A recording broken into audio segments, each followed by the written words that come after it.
styler with babies and boarders. I'll be bringing you our review of the Zoe XL1 Stroller.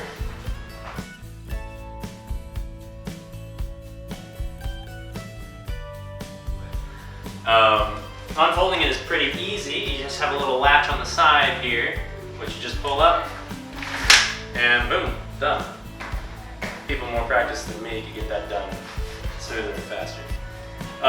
One of the nice features about the Designer is it has a full canopy with this drop-down portion.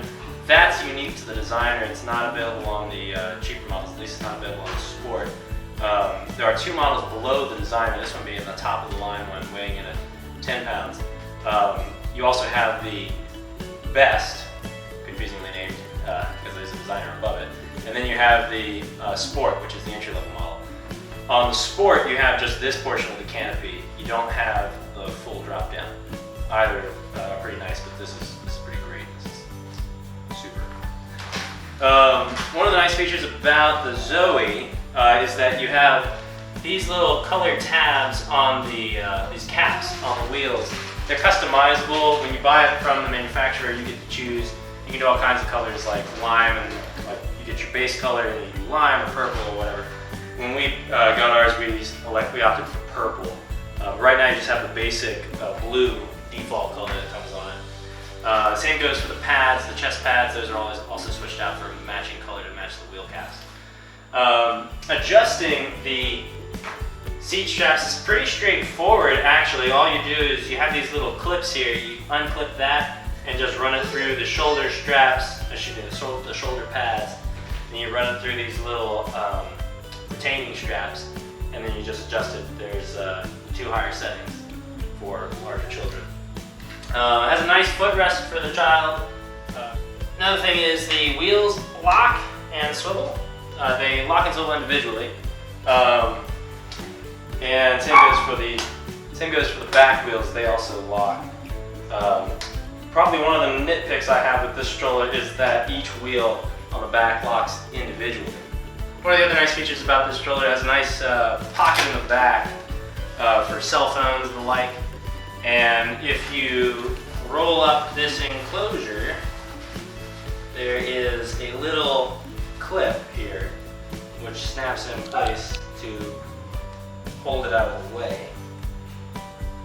Which requires a little bit of dexterity. Another nice thing is when you buy your Zoe, you get these clip-on trays. You have a water holder, snack bowl, and then an adult beverage holder, if you will, whatever you want to put in there. So one of the trade-offs is on the Designer, you've got this retaining bar, something for the kid to hold on to, a grab bar. If you want to use all three of your trays, you've got the snack tray, the water bowl for your water cup, and the adult drink. You cannot have the retaining bar on there as well. You have to take that off, and then you'll be able to clip on the snack and water bowls, and then the adult drink clip goes right here. So now you've got all three. You've got snacks, water, your drink ready to go, but you have to, by design, sacrifice this. So maybe a nice thing they could have changed was maybe if they had allowed the child's drink and snack bowls to clip onto the grab bar, then you can have all three. Really kind of a minor nitpick, but nonetheless. So this bar only comes with the Designer and the Best. It doesn't come with the Sport, and that's actually one of the chief differences between the Best, the Designer, and the Sport are basically trim options. There's a 1 pound weight difference between the entry-level Sport and the top-of-the-line Designer. And that's because of little changes like the absence of this flap on the Sport, the absence of the bar, which probably accounts for the vast majority of that weight savings. I mean, this has got to be close to 1 pound in and of itself. But that's really all there is to it. Zoe considers their primary competitors with this stroller to be the Mountain Buggy Nano and the GB Cubit, which this stroller is smaller than both of those at its minimum dimensions. But if you are looking to fly with this stroller, which is one of the reasons that we were interested in this stroller, it still comes in just a hair too big because the smallest dimension, even with the wheels removed, so folded, with the wheels removed, is still 24 by 15.5 by 7. Whereas standard size carry-on needs to measure in at 22 by 14 by 9. As a result, it's still just a hair too big. You might be able to get away with it, say if you're flying first class or international. But if you're flying domestic on a normal economy fare, it's probably not going to fit into a carry-on. So that's our review of the Zoe XL1 Designer stroller. Really nice stroller with a lot of premium features and great tactile feel. It really exudes quality. It's perfect for a family that, say, has a compact car and needs to be able to fit their stroller and still have space for groceries. In our case, we were looking for something we could fly with, and in that regard, it came in just a little too big. At 24 by 15.5 by 7, it was just slightly larger than the standard dimensions for a standard size carry-on.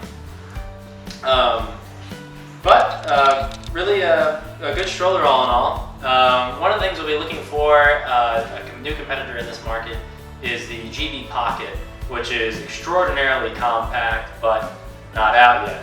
So we'll be looking forward to get our hands on this. But by comparison to other comparable strollers that are a little bit larger but easily the same quality, like the Britax Be Ready or the Britax Be Agile, this is just so much lighter and so much smaller. Were we in the market for a unit like this, it would be definitely our pick. It would be hard pressed to find anything we like better. Just for the convenience of being able to fit something this small in the back of our car, it really just is really a great unit. So yeah, that's our rambling review of the Zoe XL1 Designer. I hope you enjoyed it. I hope it was a little bit helpful. And have a good day.